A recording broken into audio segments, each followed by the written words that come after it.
Grab a snack, fluff up your fur, and let's dive in. This is the Snufflecast.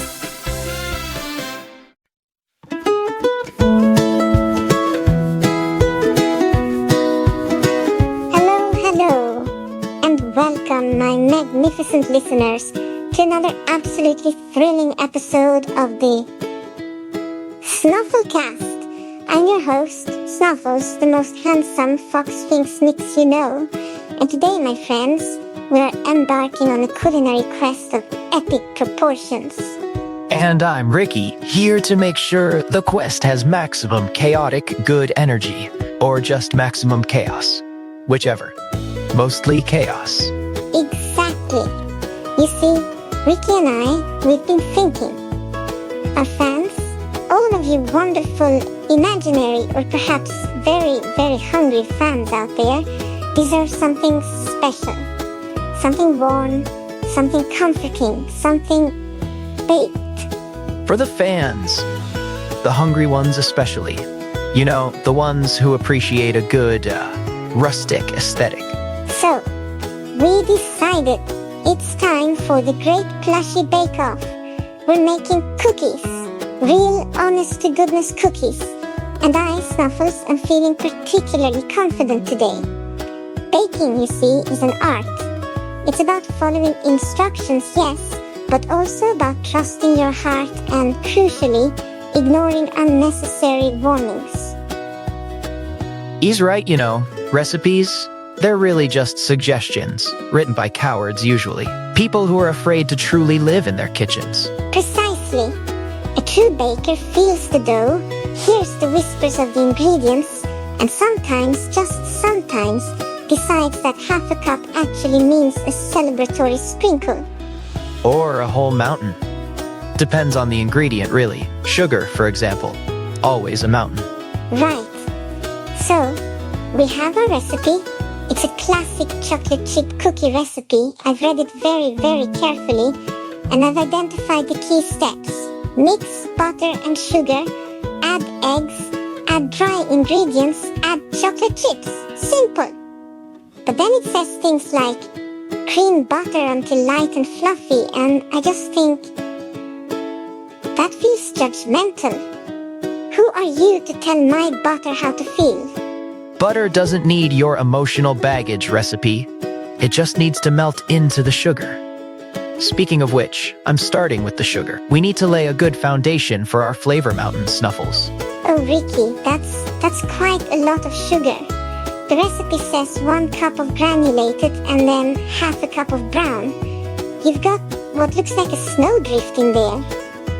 It's a flavor mountain, Snuffles. I told you, we're building a base. A sweet, glorious, slightly sticky base. It's visionary. You just wouldn't understand. Your taste buds are too conventional. My taste buds appreciate precision and chocolate waffles. Now, let's get the flour in. It says 2 1/4 cups. Let's be careful here, we don't want to overdo it. Too much flour makes things dense. Nonsense. Flour is just seasonal snowfall. It makes everything look pretty and adds structural integrity. And if it's too much, it's just a very robust cookie.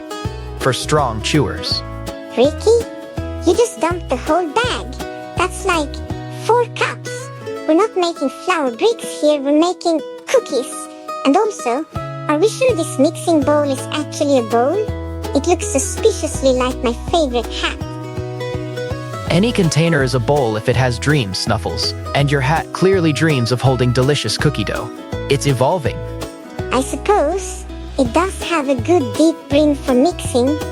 Okay, so we've got the butter, the sugar mountain, the flour snowfall, a dash of vanilla, and I've added a few extra chocolate chips because chocolate chips. You can never have too many. Preach! Now, let's get this batter onto the baking sheet, or, directly onto the oven rack, for a more direct heat experience. No, the baking sheet is important for structural integrity, like your flour. And speaking of the oven, did we preheat it? I think so. It's warm-ish. A warm-ish isn't preheated to 190 degrees Celsius, Ricky. And also, is that forgotten casserole dish still in there? It looks crispy. Oh, that old thing? Probably. It adds to the ambiance, like a little surprise bonus heat element. This is performance art about pressure, Snuffles. The pressure of deliciousness, the pressure of expectations, and also the pressure of trying to get a casserole dish out of a hot oven without oven mitts. Okay, new plan. We'll just slide the baking sheet right next to it. It'll be fine. Maybe the casserole dish will add some umami to the cookies. It smells interesting. A little bit like desperation, actually. Desperation is the secret ingredient in all the best stories, Snuffles. Think about it. All the great adventurers were desperate for something. Treasure, glory. Not burnt cookies usually, but you get the idea. Right. So, the cookies are in. The timer, I think I set a timer. Or maybe I just imagined the timer. Either way, they're baking. I can almost smell something. Mostly the casserole, actually, but there's a hint of cookie ambition underneath. Ambition is key, and patience. Mostly, I'm patient for the part where we get to eat them, even if they're a little experimental. Alright, it's been some time. The cookies look dark, very dark. Ricky, are these supposed to be this color? It's less golden brown and more ancient artifact. Oh, fantastic! That's not burnt, Snuffles. That's gourmet, for mature palates. See, the darker they are, the more complex their emotional profile. These cookies have seen things. Seen things? Like the inside of a very hot oven for a very long time. I mean, look at this one. It's almost carbonized, but it still smells a bit like chocolate. Let me just munch. Crispy. Very crispy. See? It's edible. I told you, a little charcoal just adds flavor. And maybe some digestive benefits? I'm not a scientist, but I'm pretty sure. Okay, it's edible. But it's definitely not what the recipe promised. The recipe promised soft, chewy, golden perfection. This is, well, it's crunchy, and it makes my teeth feel a little fuzzy. But it's a cookie. And a cookie, no matter how structurally compromised, is still a cookie. Exactly. It's a statement cookie. A cookie that says, I defy your expectations of texture and conventional deliciousness. I think it mostly says, help, I've been in a fire, but I'm still proud. We made them, even if they're a little robust. I'm going to eat this one, and maybe that suspiciously dark one, just to make sure they're all equally unique. Good strategy. Dispose of the evidence. I mean, perform quality control. For the fans. For the fans, who would have received perfectly golden, soft, chewy cookies had I not been so eager to ignore the cream butter step and had Ricky not built a flavor mountain that required an avalanche of flour to counterbalance. Oh, and if I hadn't forgotten that casserole. Details. Minor creative divergences, Snuffles. All part of the process. It's not a mistake if it's an intentional design choice for maximum character. Right. Design choice. And now, for my final act of quality control, I'm going to finish this tray of crispy delights. Just make sure you save some crumbs for the aftermath art installation. That's usually my favorite part. Art installation? Ricky, it's just a messy kitchen.